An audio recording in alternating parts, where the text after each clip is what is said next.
On today's show, we're talking about the joy of sharing, and sharing food is my absolute favorite thing to do. I always say it's my love language. So we're gonna start with a really easy pasta dish. It's a no-boil baked rigatoni. All you need is some dry pasta. I use rigatoni, hence the name rigatoni.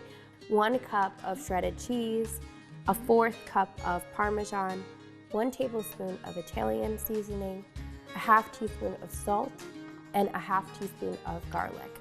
We're also going to use a jar of any type of marinara sauce that you like and 3 cups of water.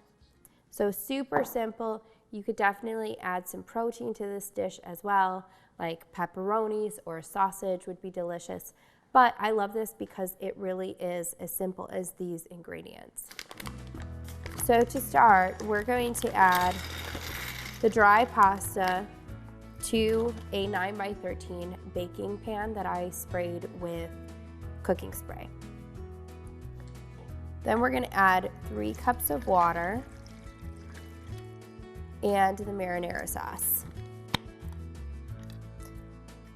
And what I love about this dish is it's really all pretty much stuff that you have on hand. So whenever somebody is going through a really hard time and I didn't expect it, like someone calls me up and says, hey, I'm not feeling good, and especially if they're a mom with little kids, I know how tough it is to also feed your family. So I love to make this dish because I just think, okay, I have everything at home to make this.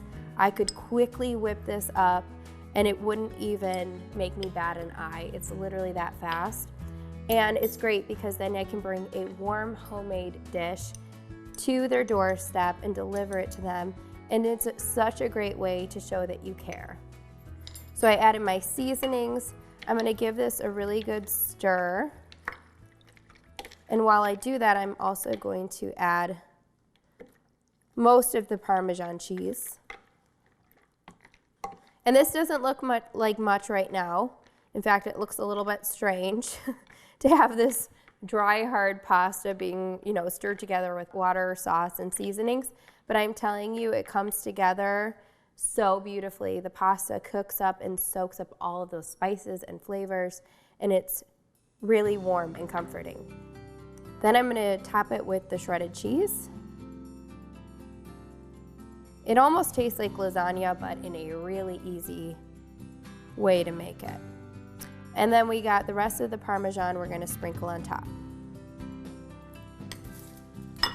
Now I'm just gonna cover it with some foil. And sometimes, especially with dishes with cheese on top, you might wanna spray the foil with a little bit of cooking spray or use nonstick foil just to make sure that that cheese doesn't stick to the foil. And I'm gonna bake this 350 degrees for 50 minutes, then I'll take off the foil. And what you could do is you could sprinkle it with a little more cheese if you'd like, or you can just finish baking it off, let the cheese melt all the way through for about 10 minutes.